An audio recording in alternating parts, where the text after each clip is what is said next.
God, I think Apostle SV is really making sense on what God said to me, because I've been trying to make sense on it. God is saying this is a season of breakthrough, and before we leave in the morning, you will enter your season. You will step into it. Wait. Don't be excited tonight. Before Abraham could step emhlabathini wase uba luhlaza, wagcoba kuwe uwugwadule. Akalindanga ukuthi umhlabathi ubehlaza ukuze awugcobe. Okay, someone try to be with me. Akalindanga ukuthi umhlabathi ube green umkhombise umhlabathi ukuthi uyakwazi, capable. So akawulindanga umhlabathi umkhombise capability yawo on being fruitful. But he stepped into a dry land. But as the time he stepped into a dry land, the land could not resist the blessing of overflowing, a blessing of fruitfulness that was in Abraham. So umhlabathi had to connect with the nature of Abraham, because a blessing became a nature. It became an attribute of Abraham. It was no longer that he is blessed, but he became a blessing. Now, because he is a blessing, it's his attribute and his nature. So umhlabathi had to respond on the nature of a person who is stepping in. So tonight, we will step into a breakthrough before a breakthrough could manifest, so that a breakthrough cannot have any other choice except to connect with the nature of who we are. Lord have mercy. So God took me to understand that his attribute, his nature is what you need to understand, so that you will be able to understand who you are. The more of God reveals the more of you. The more Christ is revealed is the more you are revealed. The more you understand who Christ is the more you understand who you are. So when you spend time, we always lithi libala no Jesu. Ngoba nxa umbuka, nxa ubuka uJesu. So when Christ is revealed, please help me. Nxa ubuka uJesu, who Christ is what you become. Nenkambo yakho iyaguqulwa ifane neyakhe.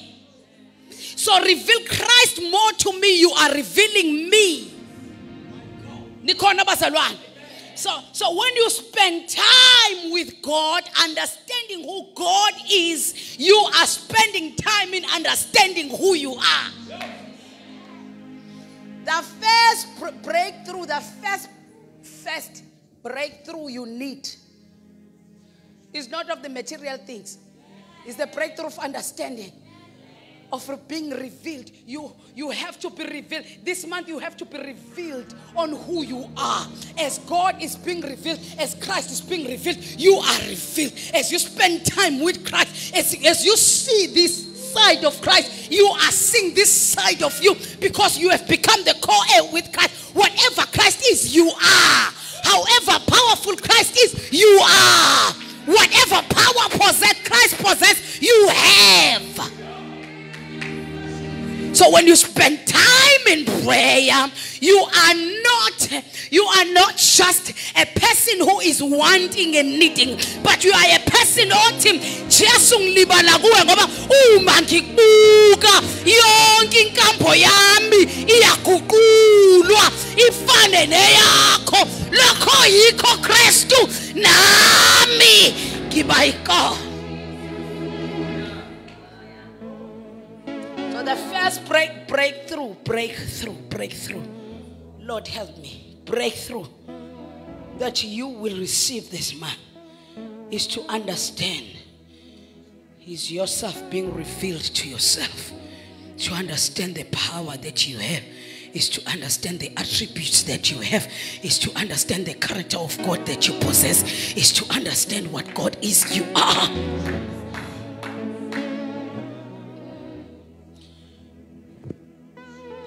Wafika kuleyo level yaleyo breakthrough, you will understand ukuthi ezinye izinto uzokwenza njengoNkulunkulu ungazithandazeli uzikhulume zibe khona.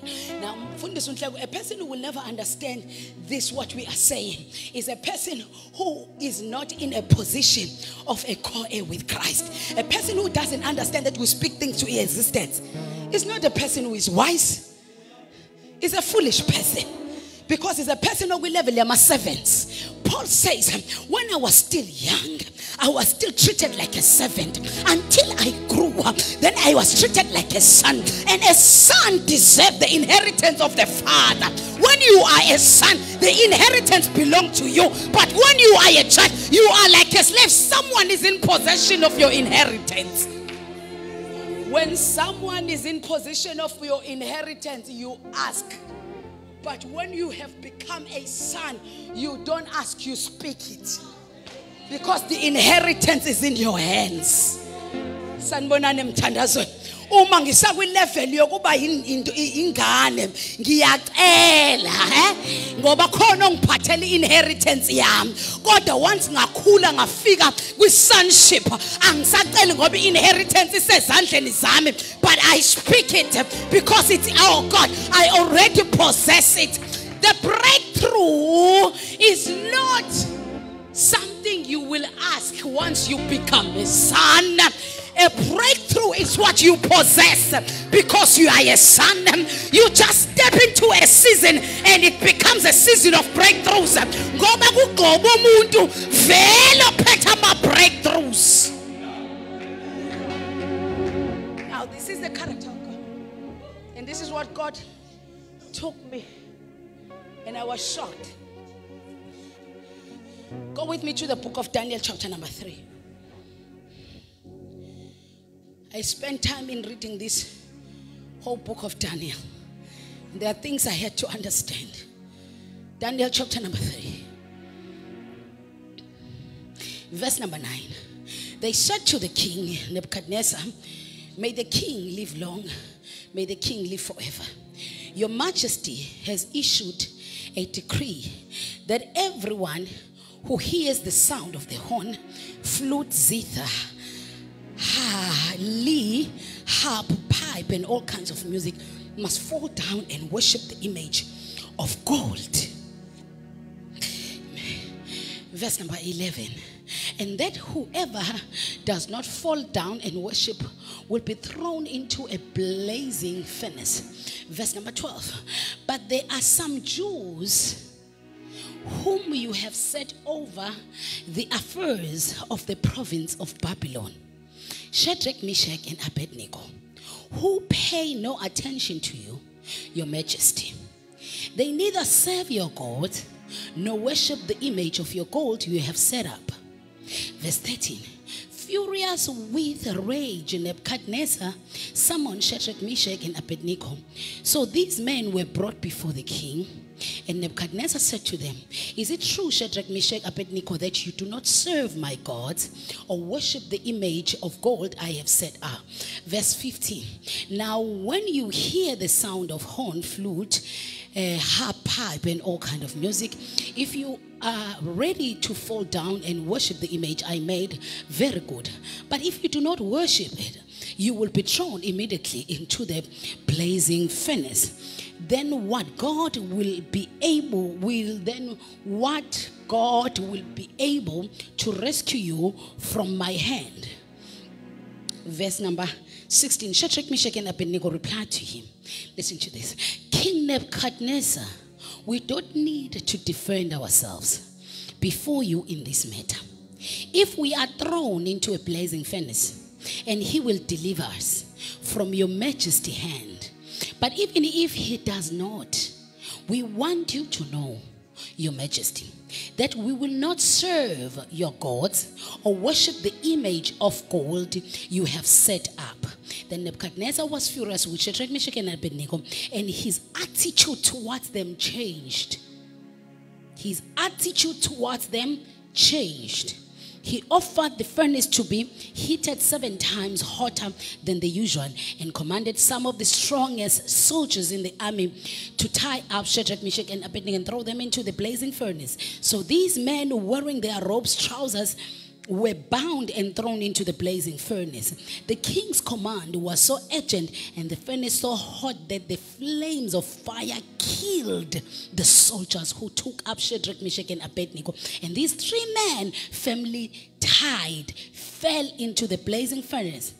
Verse 24. Then King Nebuchadnezzar leaped to his feet in amazement and asked his advisors, when they 3 men that we tied up and threw into the fire, they replied, certainly, your majesty. He said, look, I see 4 men walking around the fire unbound and unharmed. Oh, what a breakthrough. And the 4th looks like a son of the gods. Nebuchadnezzar then approached the opening of the blazing furnace and shouted, Shadrach, Meshach, and Abednego, servants of the Most High God, come out, come here. So Shadrach, Meshach, Abednego came out of the fire, and the satraps, prefects, governors, and royal advisors crowded around them. They saw that the fire had not harmed their bodies. A breakthrough. Nor was a hair of their heads, seeing their robes were not scorched, and there was no smell of fire on them. Go with me to the book of Daniel, chapter number 6. Verse number 8. Now, your majesty, they issue the decree and put it in writing so that it cannot be altered in accordance with the law of the Medes and Persians, which cannot be repealed. So King Darius put a decree in writing. Now, when Daniel learned that the decree had been published, he went home to his upstairs where the windows opened towards Jerusalem. 3 times a day he got down on his knees and prayed, giving thanks to his God, just as he had done before. Another version will say he continuously. What does your version say? Verse number 10.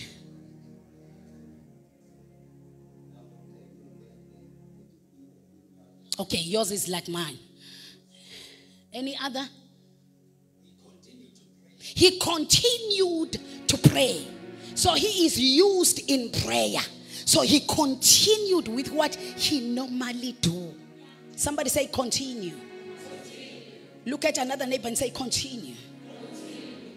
Yes, say. He continued to pray just as he had always done. Just as he has always done. He didn't change because there was a decree. He didn't change because there was a setback. He didn't change because bekukhona into emisiwe noma engathi iyinkinga, So he didn't change what he is used to do. Ngoba naku kukhona problem noma ngoba naku kukhona challenge. He continued as he is used to do. Go to verse. Lord.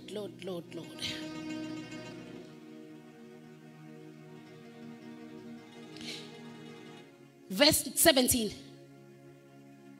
Okay, verse 16. Verse number 16. The king caved in and ordered Daniel brought and thrown into the lion's den. Yeah. But he said to Daniel, your God, to whom you are so loyal, is going Wait. to get you out. This is what the king is saying. Before amfake emkhandweni weingonyama, uNebukadnezar ngale uthe kulabo bafana bathathu, uNkulunkulu wenu ngizoke ngibona ukuthi muphi lo nkulunkulu ozokwazi ukuniphula esandleni sami. uDariyu lana ngaphambi kokuba afaka uDaniel uthi uNkulunkulu wakho hlezi uthandaza kuye njalo. Your God that you continually serve, uNkulunkulu wakho omsevayo njalo. Yes sir. Your God to whom you are so loyal is going. Loyal kuye. Yes. Kusho ukuthi ngisho izitha zakho fanele ube loyal kuNkulunkulu kuze kwazi ngisho izitha zakho that you are loyal to your God. And I will show you where does a breakthrough or when does a breakthrough come. Yes sir. Is going to get you out of this. Verse number 17. A stone slab was placed over the opening of the tin. The king sealed the cover with his signet ring and the signet ring of all his nobles, fixing Daniel's fate. Verse 18. The king then went back to his palace. He refused supper. He couldn't sleep. He spent the night fasting. Yes sir, the following verse in the morning. At daybreak, the king got up and hurried to the lion's den. As he approached the den, he called out anxiously, Daniel, servant of the living God, has your God, whom you serve so loyally, saved you from the lions? Verse number 21. Yes, sir. O king, live forever.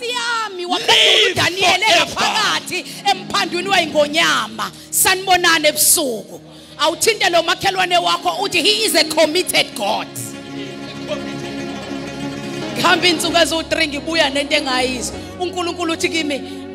This is my nature. This is my nature. And there is no kingdom citizen. I thought God will tell me something else. And God said to me, if you want to see a breakthrough, understand this attribute about me. I am a committed God.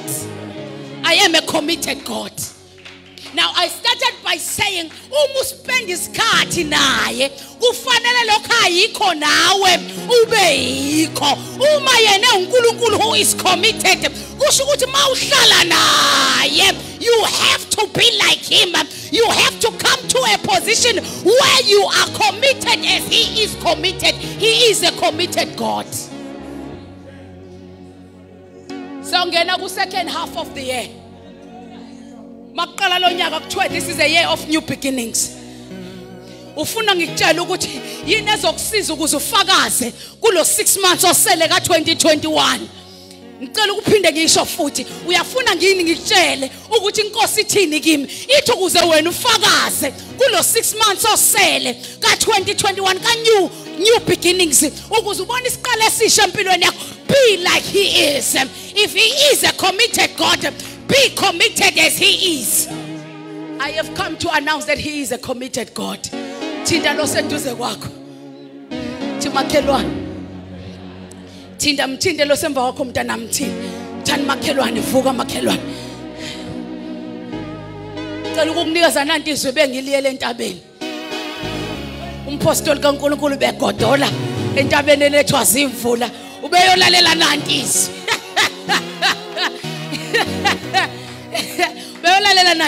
He is a committed God. Now God started to show me this again in Fundisundle. He's saying to me, what made or what gave a breakthrough? Asiqale lapho bazalwane. Moya ngcwele ngisize. Into elethe ibreakthrough kaShadrach noMeshach noAbednego. Yini kube ibreakthrough ukuba nendoda yesine emlilweni? Yingoba uShadrach noMeshach noAbednego bebekhona eJerusalem. Kufika uNebukadnezar ethatha abantwana bakaNkulunkulu ebasa eBhabhiloni. Bebekhona bebona izitsha zasethempelini kaNkulunkulu zithathwa phambi kwabo, zithathwa uNebukadnesari nebutho lakhe ezisa eBabylon. uNkulunkulu wangenza lutho, bebekhona kuthathwa abapristi bakaNkulunkulu. Awusanibonani bazalwane? Bebekhona kuthathwa abapristi basethempelini, kodwa uNkulunkulu wangenza lutho. Bebekhona bathathwa abapristi banqunywa babulawa phambi kwabo, bekhonza uNkulunkulu okuthiwa he is an omnipresent God. Bekhonza uNkulunkulu okuthiwa isandla sakhe sinamandla. Bekhonza lowo uNkulunkulu, kodwa lowo uNkulunkulu wangabavikela abapristi babulawa phambi kwabo. Bebekhona futhi bebebuka. Thani ngikusize, uShadrach noMeshach noAbednego bebekhona. uNkulunkulu engavikela abantwana bakaIsrayeli abayisizwe asikhethileyo, wasivumela saye ekuthunjweni, nabo bayiswe ekuthunjweni. Bakhonza lo uNkulunkulu, baqhubeka bamkhonza. Ntshelolo sethu thani baqhubeka bamkhonza. Lalela, nansi imfihlo kaShadrach noMeshach noAbednego, ukuthi akabavikelanga izolo, akubashintshe ukuba baqhubeke bamkhonze. Ukuthi uvumile ukuthi babanjwe isandla somcindezeli, akubashintshe ukuba bamkhonze. Webandla lika-2021 ukuthi akakunikanga umsebenzi izolo, akukushiya.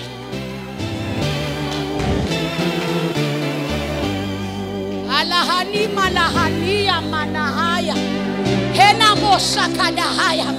Bafike kwi-level labemkhonza khona, ngisho bengakutholanga bebecabanga ukuba bazokuthola kuye. Sanibonani bazalwane? Bafike kwi-level yokuthandana naye, bakuleyo level ngisho bengasayibambanga ngezandla izinto ababezizwile, kuthi uyakwazi ukuzenza. Angikuphindele lamazwi. Bebekhona lo uNkulunkulu ehluleka nje ngisho ukuvikela izitsha zasethempelini lakhe. Awuthi ngiphinde ngikusize, lezi zitsha lezi zasethempelini bengezona izitsha zasethempelini labapriest, bekuyithempeli likaNkulunkulu, libhalwe igama likaNkulunkulu. Kodwa abacindezeli bafike bathatha nezitsha ethempelini likaNkulunkulu, kodwa uNkulunkulu wangenza lutho. Bebekhona futhi bebebukela. Empilweni uNkulunkulu angenzi lutho, angenzi lutho nangesimo ocabanga ukuthi sinegama lakhe lesi. Kumele kube uye ngempela odefenda lento. Uyazi uNkulunkulu ukangadefendi ngisho ibandla lakhe lithukwa abantu belihudulela phansi, kodwa uNkulunkulu nje isithuba lakho leli, kanti ukhona nje uyabo. Kodwa obani abazoba neattitude kaShadrach, Meshach noAbednego abazothi noma ngathathwa izitsha ethempelini, I am committed in serving you. I am not gonna stop serving you.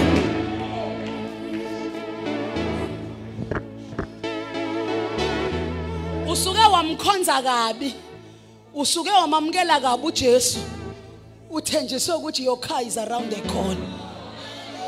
Yathi mayingafike ekhoneni wacabanga ukuthi useshintshile. Usuke wamthatha kabi, wamkhonza ngesikhathi utshelwa kuthiwa nqaka umshado wakho, ngesikhathi umshado ungafiki wasucabanga ukuthi kufanele umyeke. Kanti bapha abantu abalindele ibreakthrough, abantu abangama candidates of breakthroughs, abantu nandi igama right. Can you be a candidate of a breakthrough? Umuntu onjani oyi-candidate of a breakthrough?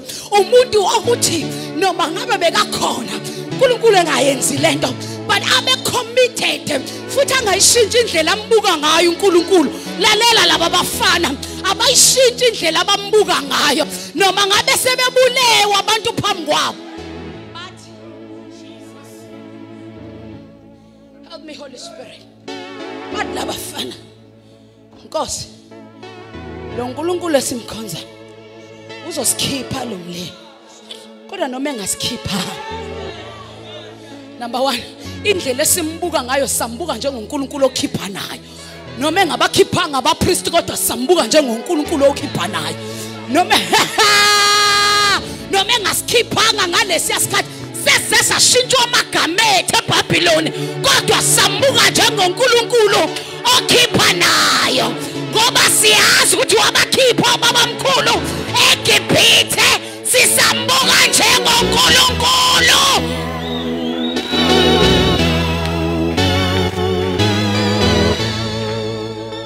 Ukuthi akangikhiphanga ezikweletini ngithenjisiwe kodwa ngisambona njengonkulunkulu okhipha nayo.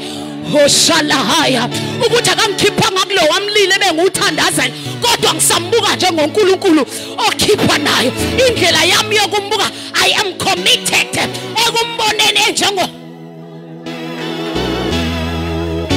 ongumnini mandla wonke. Ngafundiswa ukuthi umnini mandla wonke. Noma ngesinye isikhathi ngibona ngathi akawavezi lamandla onke eyimeni zami kodwa lokho engakufundiswa ngaye ngisambuke yikho. Sanibonani bazalwane. What qualifies me to be a candidate of a breakthrough, I don't change the way I look at him. I may, oh God,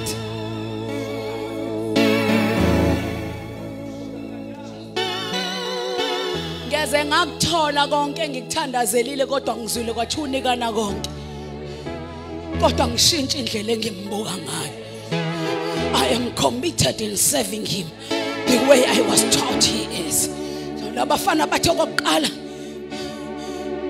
uzosikhipha ngoba sambona njengonkulunkulu okhipha nayo. But nevertheless noma engasikhiphanga akusale kwazeka. Let it be known. Let it be known. Wathi uNebukadnezar nizwile kodwa ukuthi umlilo usuyisikhombisa uphinda kwawo. Ngathi abafana bathi noma ungawuphinda futhi. Noma ungawuphinda futhi. Futhi we don't even care noma uzoshisa lo mlilo, we don't even care.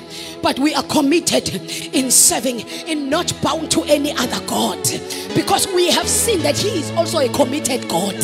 If you want a breakthrough, you must come to a level of your commitment to God. Is it commitment yako? I don't care no mangasala ngedwa, but I am continuing to be committed in serving him. Anginandaba abanye angazi noma lo wahlabela lo mhlabelelo uthi noma abanye bekudela kodwa mina ngomsangiso landela noma waye kuleyo level ye commitment ethi noma abanye bangangishiya, but mina I will continue to be committed to you. I am a candidate of a breakthrough.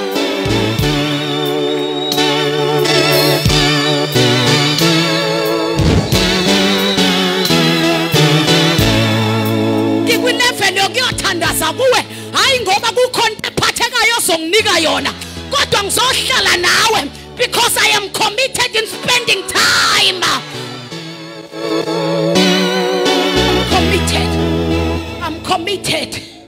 I'm committed in spending time with you.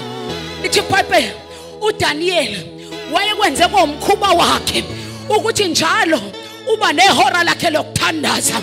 It was a commitment kaDaniel eyamenza uDaniel ukuthi abe nokuhlakanipha okungaqondakali okungakaze kube kwabanye abafana ngoba uDaniel wayeba nesikhathi somthandazo. I-commitment kaDaniel yayithi njalo kathathu ngosuku ngizovula amawindi ngobhekise eJerusalem bese ngiyathandaza. NgiseBhabhiloni kodwa ngizovula amawindi bese ngiyathandaza. Angisho ukuthi mase ngithandazile uzongikhipha eBhabhiloni kodwa ngithandaziswa i-commitment.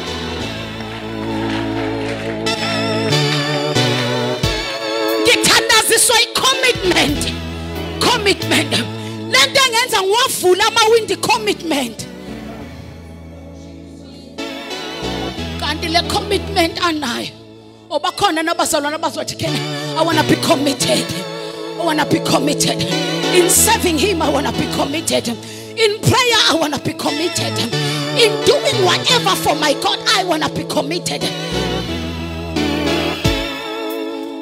Lento yokuthandaza kwafika isikhathi kwathiwa kuDaniel kanti bamncuphile. Kwathiwa for 30 days akekho umuntu ozothandaza kuNkulunkulu wakhe. Kwasho ukuthi uDaniel use-investe kakhulu. Kwasho ukuthi lento yokuba committed isi-second nature of Daniel. Lento yokuba committed isi-definition yokuthi who is Daniel. Makuthiwa tell us about yourself. uDaniel fanele aqale athi I'm a committed person. Kwathiwa inkosi ayisayine ukuthi umuntu ozoyothandaza kuNkulunkulu wakhe uzothathwa afakwe emphandweni weingonyama. Let me tell you, uDaniel bekakhona eJerusalem akuthathwa izitshe ethempelini. uDaniel bekakhona uNkulunkulu engawucima umlilo kaShadrach noMeshach noAbednego bekakhona. Ubonile uDaniel ubone ukuthi uNebukadnezar bengadlali mayithi uzobaphonsa ubaphonse ngempela. So noDariyo akadlali mayethi uzongifaka emphandweni. Kodwa angisavinjwa yizo zonke into engisabayo. Sengibanjwe icommitment yehora lami lomthandazo. Sengisuke ngaba committed. Angisakwazi ukushintsha.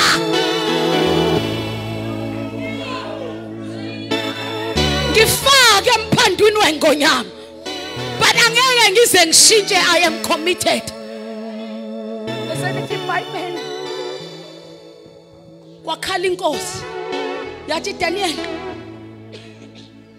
lo nkulunkulu oloyal kuye kusho ukuthi lenkosi singibonile ukuthi ngiloyal ngoba abantu abacommitted abantu abaloyal. Akekho umuntu ocommitted o disloyal. Lo nkulunkulu oloyal kuye ngifuna ukubona ukuthi uzokukhipha yini kulomphando weingonyama. Lithi iBhayibheli ngicela ubuke icommitment yenzani. Yenza inkosi yahluleka ukulala. Inkosi emfakile yahluleka ukulala. Ngicela ukumemezela kubantu abazochoose ukuba committed kule second half of the year. Ngisho inkosi ekufakile izohluleka.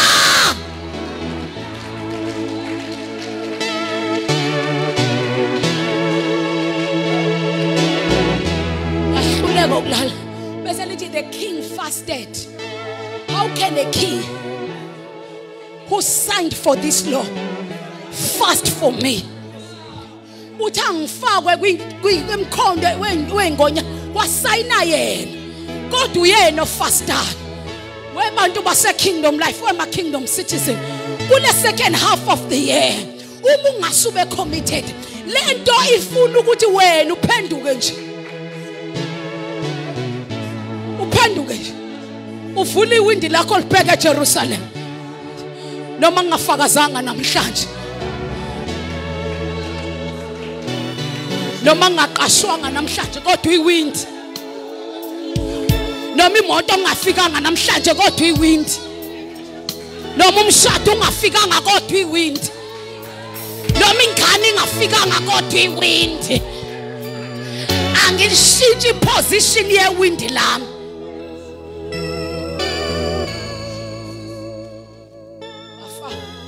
Afika inkosi ekuseni.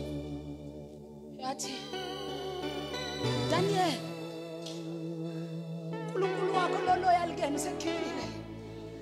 Bese lithi iBhayibheli wamemeza uDaniel wathi inkosi. Mana njalo. Kuthiwa ngesikhathi engena uDaniel, uki-commitment yenzani lo? Yenza amabhubesi asutha. Aba kwi-fasting. Amabhubesi avela inyama yomuntu. breakthrough. Le breakthrough ka Daniel ayilethwa ukuthi ukhonze uNkulunkulu asuka naye eJerusalem. Ilethwa ukuthi uthe seBabylon. Kodwa wangashintsha kuba committed. Ukhona yini umuntu engakhuluma naye? Ngithi mina umuntu ocommitted mfundisi uNhleko akabonakali ngesikhathi sase Jerusalem. Kodwa ubonakala sesiseBabylon. Uyaba yini committed ngesikhathi izikweletu iqeda yonke imali yakho? Can you still be committed in serving God? SeBabylon kukuphi eBabylon? Kusezweni lobuqila. Kukuphi eBabylon? Kusezweni lomcinezelo. Kukuphi eBabylon? Ila izinto zami zingahambi ngendlela engifisa ihambe ngayo. Kukuphi eBabylon? Ila khona engahlala khona phansi ngakhala ngikhumbula iSiyoni. Kukuphi eBabylon? Ila khona umatrans wami nomcamelo wami wazi inyembezi zami. Kukuphi eBabylon? Ila inyembezi zami zaseziwukudla kwami imini nobusuku. Kukuphi eBabylon? Ila umcindezeli wami ethi ngiyoke ngibone ukuthi uyophuma kanjani. Kukuphi eBabylon? Ila ukuthi khona mase ngifike khona kube ngathi kushabalele kube ngathi kumnyama. Kukuphi eBabylon? Ila khona ngingazi noma ngiyaphambili noma ngiyemumva. Kukuphi eBabylon? Ila impilo yami bekhona yaba kwi full stop. Kukuphi eBabylon? Ila khona ngasathandaze.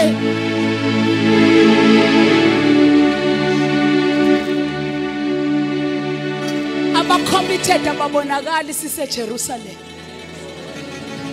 Ngoba eJerusalem sonke siyatshekula njengamatho. Kodwa aba committed yilabo abakwazi ukufika bephanyeke amahabi emyezaneni ophakathi kwabo bezwakale bethi siyawuhlabelela kanjani ihubo lika Jehova sikwelinyiswe na abantu abaseBabylon. Kukuphi eBabylon? Ila khona izinto zingahlangani. Kukuphi eBabylon? Ila khona ngisho abantu engibathembayo wahlabelela omunye ngathi wayeseBabylon. Wathi ngishintshe ngilinyazwe ngisho abantu engibathembayo. Wasethi ngipolice amanxeba. WayeseBabylon. Kukuphi eBabylon? Ila khona uthi ubafone ethi ngicela ungikhulekise bonke ungabatholi the number that you have dialed is not available. UseBabylon. Kukuphi eBabylon? Ila khona uthi mawucabanga iminikelo osuyinikelile kodwa uthi mawubheka imeko yakho bese uthi kanti wena uNkulunkulu abanjani obenzelayo ngaze ngaba seBabylon. Umbuzo enginawo namhlanje, can you be committed? Can you be committed useBabylon? Can you be committed useBabylon? Mama useBabylon uthi mthuke lo nkulunkulu.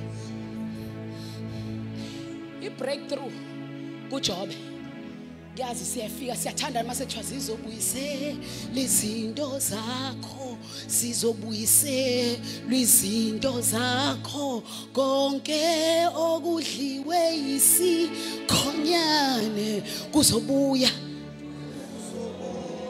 kuphindiwe aqali kubuya uqala uJobe beseBabylon. Athi uqeda ukuthola iSMS yokuthi ushare wonke ama industries akho abethole enye email. Athi uthi usakhaliswa ileyo email emtshela ukuthi imfuyo yakho nayo ife yonke. Abekhaliswa enye email kuthiwa abantwana bakho sebevele bashabangqonqa. Abekhalisa ukuphi Jobe ngiseBabylon. seBabylon. But kunento ayihlale yenza uJobe. Lithi iBhayibheli wayehamba njalo ayohlala noNkulunkulu. Lithi uJobe wayehamba azafike enze nanemnikelo ayenzele ngisho abantwana bakhe. Njalo uJobe wayeba neappointment yokuyohlala naye. Waye committed kulento yokuyohlala naye. Ngesikhathi seBabylon uJobe lithi izwi likaNkulunkulu wayeyihuqa emlotheni ayihuqa kodwa ehlezi naye. Lento committed kuyo uJobe wangayishintsha eshintshiswa ukuthi useBabylon.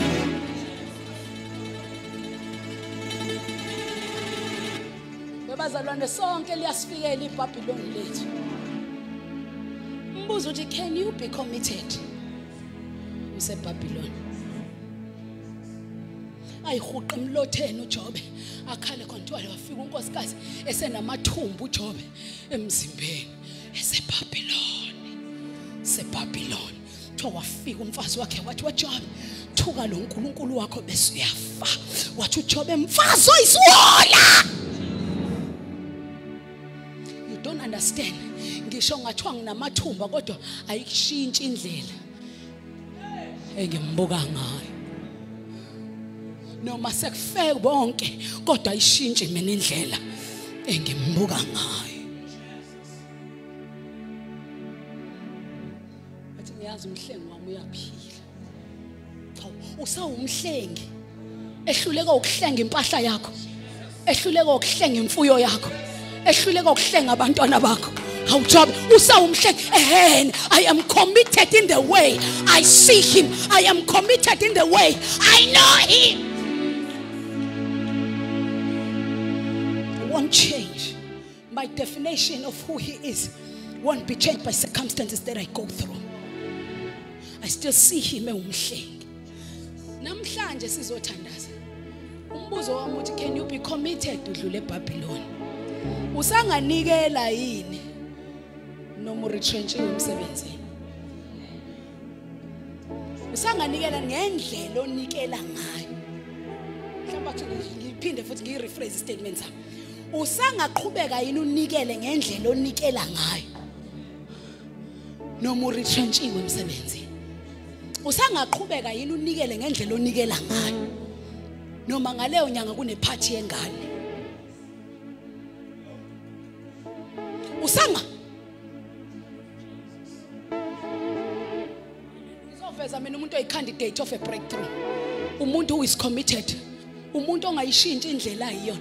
Usangathandaza yini ngendlela othandaza ngayo? Uthandaze ngisho impendulo ungayiboni efunwa uwena.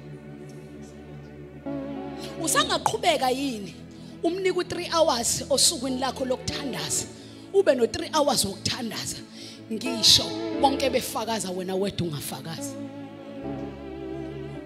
Mhlamba ngiphinde ngibuza, usangaqhubeka yini uthayithe noma useBhabhiloni? Uqeda ukuthola incwadi uqeda ukuthola ama calls e private number, usangaqhubeka yini uthayithe ngendlela othayitha ngayo noma useBhabhiloni? Let me show you. COVID era beyiBhabhiloni labangcwele. Let me talk this apostolic a Kingdom Life Ministries International. Noma ngeke ngaba umpostoli kwabanye ngomnina noPaul umpostoli ba. I-COVID era iyiBhabhiloni labangcwele kwi-21st century. Bangaka bakwazi ukukhahlela ingubo ngo8 bangena enkonzweni ngendlela ababengena ngayo prior COVID era. Izobuza ukuthi can we have committed people? Look at this. Only committed people are people who are able to taste a breakthrough. In my prophet, I've proved for you uDaniel ingonyama zaphelelwa iappetite. He got his breakthrough ngenxa yecommitment yakhe. uShadrach, uMeshach noAbednego ngokwasezulwini nangohlelo lwasezulwini. Awuthindelo sethi ngathani be committed. Ngikutshelile ngathi awuzukugxuma. Tshelile ngathi ngeke ugxume. Phinda uthinde lo munye uthi be committed. Ngizokwakha ama candidate breakthrough namhlanje. Be committed. Usangahlabelela yini? Ngisho siseBhabhiloni uhlabelele kube ngathi ikhona ikeyboard ngisho ayande decide ukulofa, kodwa uhlabelele kube ngathi khona. buka load shedding ibizokubuza, can you pray as if there is electricity when there is no electricity? Are you still committed in prayer? Are you still committed in serving God the way you used to? No ngudlule Babylon. Hela mushada hadia masalahada. Lehenemo sadahaya.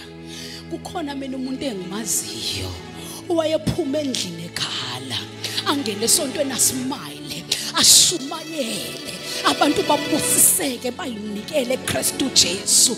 Banye bathi lo muntu uyafake kanti lo muntu uphushwa icommitment. Lento angisezukwazi ukuyeka noma ngabe inzima imeke ngihlala ngaphansi kwayo noma ngabe kunzima la ngiphuma khona, but I am too committed to change.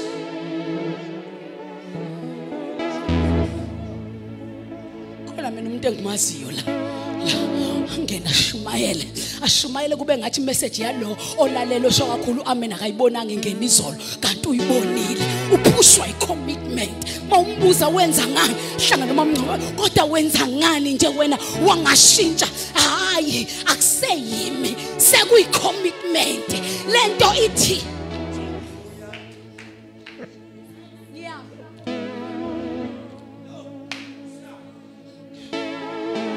yoba ne breakthrough after breakthrough after breakthrough. You will testify after testimony after testimony. Baqale bethu nenyoka kanti abazi ukuthi kwisizini yaseBabylon I was too committed to quit.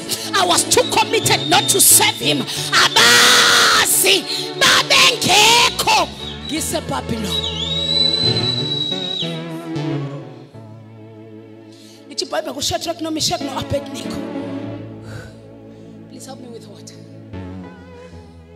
The Bible Shadrach no Meshach no Abednego. Ngizobe ngawiswa amandla abantu abami, ngizobe ngiwiswa ukuthi ngidehydrated amanzi awekho emzimbeni. Mase ngase ngiwe manje. Ubona amandla dehydration.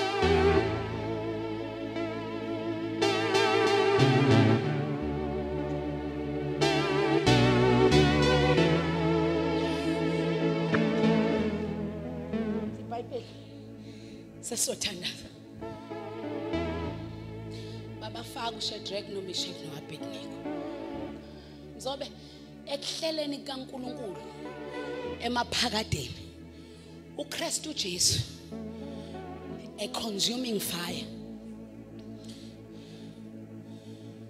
Wayezokwehla ngokwesethembiso angene esibelethweni somuntu wesifazane ongayazanga indoda.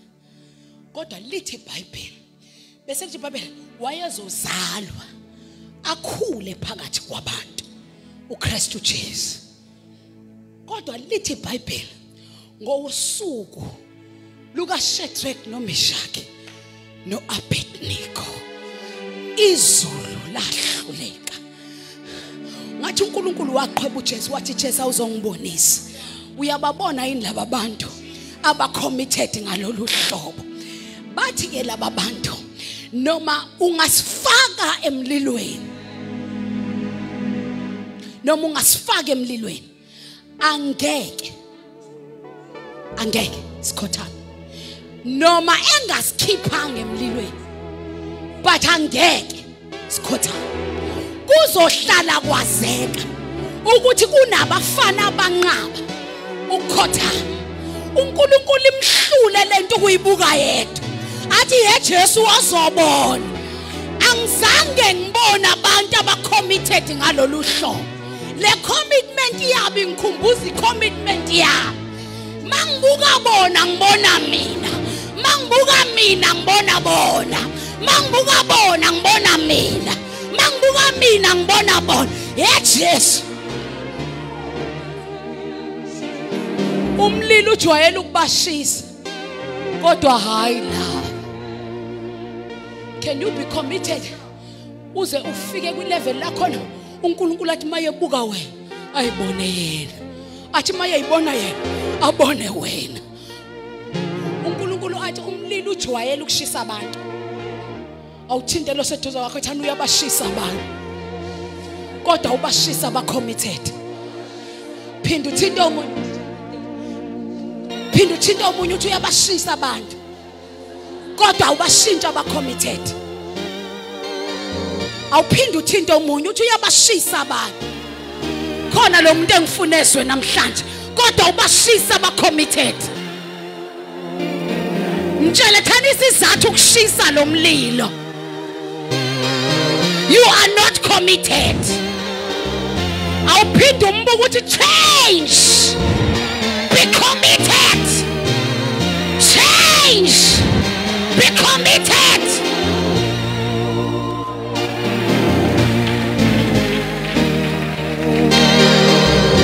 Yamakhelwane awusadingi wena ukuzila ukudla udinga ukuba committed ekuzileni ukudla.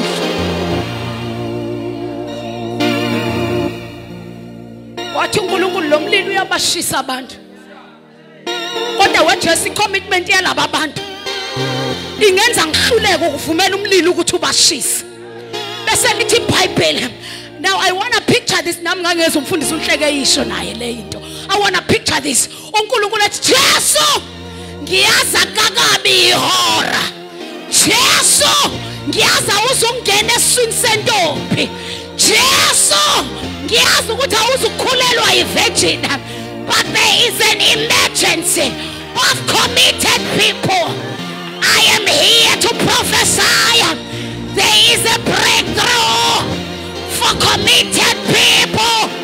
There is a breakthrough, and it is an emergency for committed people in this month of June.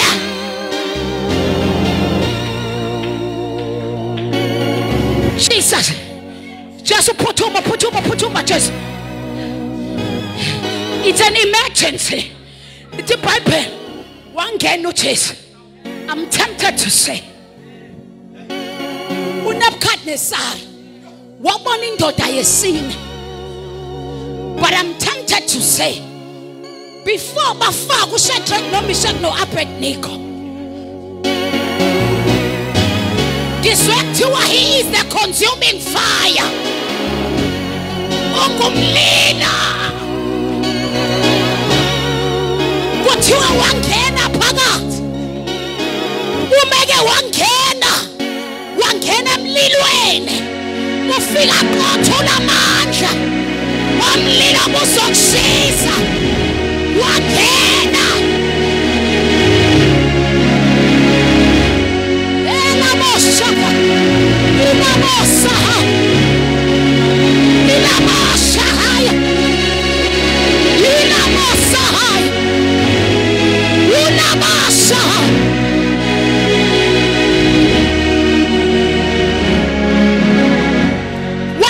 Consuming fire. Wangena bathi bayafakwa kanti umlilo usenawo amandla okushisa. Awukho umuntu ocommitted. Into engakaze yenzeke emlandweni ukuthi umlilo uphelelwe amandla okushisa. Iyaqala ukwenzeka ngomuntu ocommitted.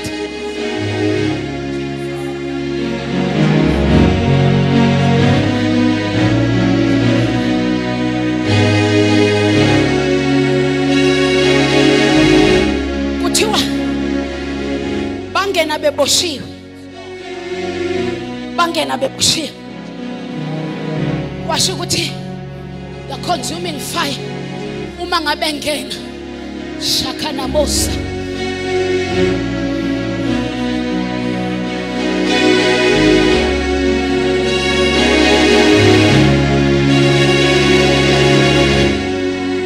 wangena kuqala thwa bangene boshiwe kanti uma kukhona yena qabla izibophe ezinzima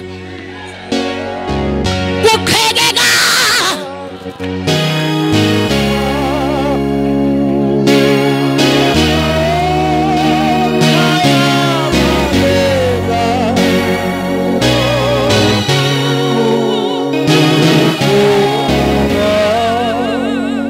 bese lithi iBhayibheli babonakala laba bobathathu sebe model bengasaboshiwe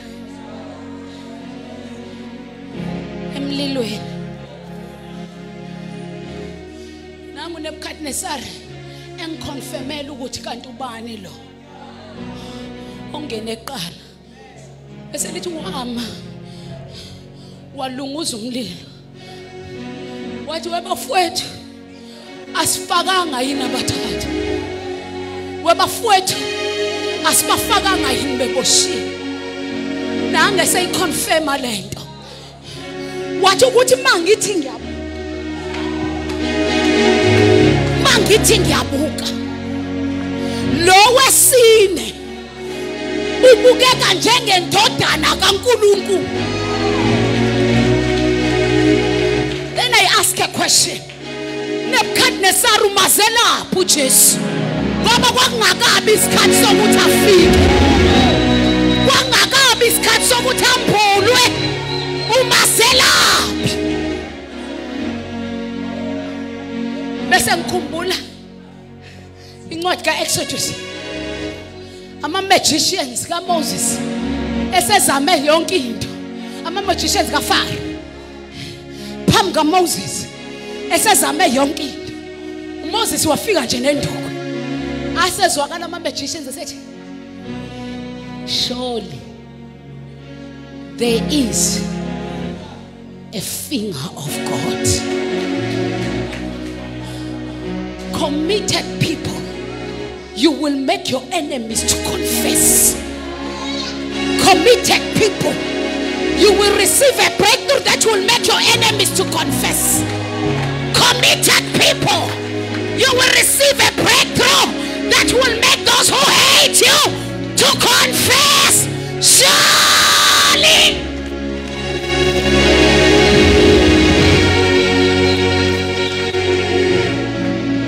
there is a finger of God.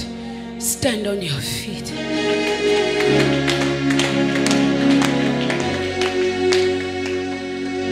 A breakthrough that Shadrach, Meshach, and Abednego saw or witnessed. Ayenziwanga ukuthi babethandaza. Yenziwa commitment. In spite of everything, but they remain committed. Lift up your hands. Lord, help me to be committed.